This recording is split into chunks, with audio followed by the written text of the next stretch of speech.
ce vendredi de juillet 2011, une bombe explose dans le centre d'Oslo. Plusieurs bâtiments sont détruits, notamment celui qui abrite le bureau de Jens Stoltenberg, le Premier ministre norvégien. Si par chance il est absent, 8 personnes sont tuées par l'explosion et de nombreuses autres sont gravement blessées. Le monde entier s'interroge. S'agit-il d'un nouvel attentat d'Al-Qaïda ? Le même jour, sur la minuscule île d'Utøya, située en grande banlieue d'Oslo, un camp d'été de la jeunesse travailliste bat son plein. À 16h50, un policier se présente sur l'île et prétend venir assurer la sécurité des jeunes à la suite de l'attentat d'Oslo. Soudain, il ouvre le feu. Il parcourt l'île à pied et tire sur toutes les personnes qu'il rencontre. Lorsque la police arrive sur les lieux, le tireur se rend immédiatement. Le bilan fait état de 77 morts et de plus de 150 blessés pour ces 2 actes terroristes. C'est bien une seule et même personne qui a commis ces 2 crimes ignobles. Anders Behring Breivik, un Norvégien de 32 ans, n'est pas seulement fou. Il a participé activement à plusieurs sites internet et à des rencontres de cette nouvelle extrême droite dont on parle peu.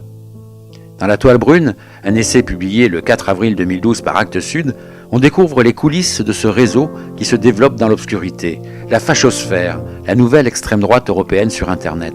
Son auteur, Øyvind Strømmen, est un journaliste norvégien né en 1980 et qui étudie depuis des années les activités de cette nouvelle extrême droite européenne. Avec ce livre, il nous fait comprendre comment Internet est devenu un amplificateur très efficace de la haine. Dans La Toile Brune, Øyvind Strømmen révèle ainsi que Breivik n'a agi seul qu'en apparence.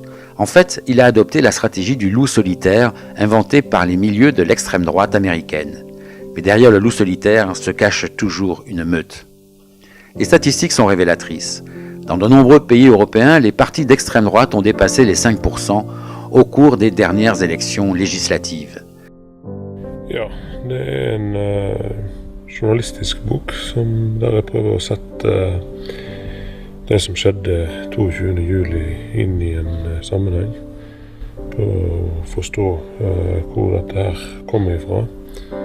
Og prøver å ta et oppgjør med den naiviteten som jeg mener har preget på mange måter det norske samfunnet sitt forhold til høyreekstremisme. Både før og etter den 22. juli.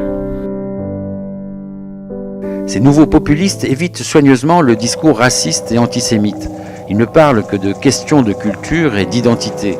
L'essai d'Øyvind Strømmen nous montre comment ils élaborent des concepts agressifs et comment ils propagent des idées qui incitent à la violence tout en invoquant la liberté d'expression. Pour l'auteur, le plus dangereux serait de les ignorer, de les banaliser. Øyvind Strømmen nous met en garde. La bête immonde a changé de stratégie, elle nous cache sa véritable intention et elle se nourrit de nos banalisations. Mais elle reste d'actualité.